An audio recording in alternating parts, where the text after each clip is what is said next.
Okay, so Laura marries Bill, and they have two children, and they end up down at Arcola. Yes. You're still up in Wisconsin. How do you get to Arcola? Well, because of my wonderful little granddaughter went to preschool. And she had Patty Shuhan so that should tell you right there why we like that.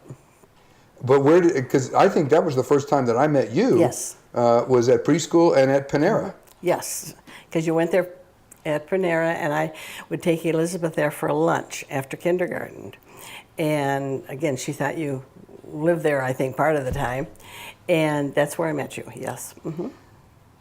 Laura then developed brain cancer. Yes. Tell me And about then that. I moved out here then to be closer to her and her family. And we had almost 5 years, 4 years and 10 months of really good news, and things were looking very good. And then it came back. Tell me in that wrestling about your experience with the church.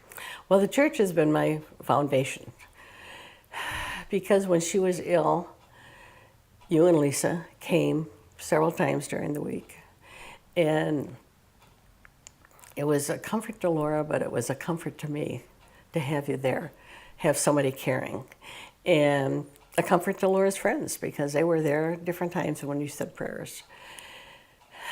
And as time went on and Laura passed away, you were still there for me. It wasn't just, I could come to the church, I could come to you guys, and you were like a family, the family I didn't have anymore.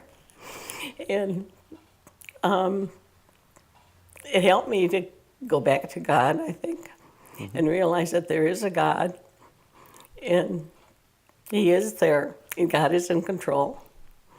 And I'm thankful to have my wonderful grandchildren. I mean, they're my life.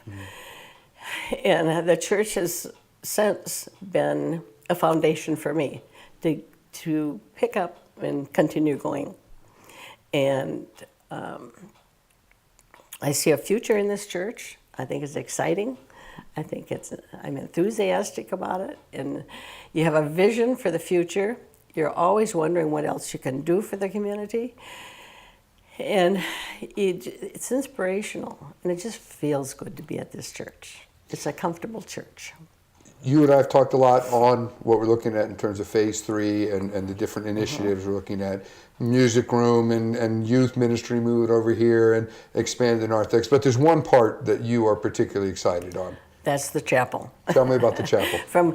For several years, we mentioned the chapel and a stained glass window, remember? Yeah. Yes. A chapel would be wonderful. I can just see it here in the settings with the trees and that. A chapel is a place to worship God. And it's an honor of God, I think. And it will only be used for worship, not for anything else. And I think that it's a place for peace, a place for private prayer. I think it's a place that you can just feel comfortable. You can go and God is with you. I think it'll make a difference as far as a church and worship goes here with having a chapel. A final word. What would you say? Well, as a donation for the church, what better donation could you have than to give the money for a chapel, a place to worship God, and where God will be there to listen to you. Thank you.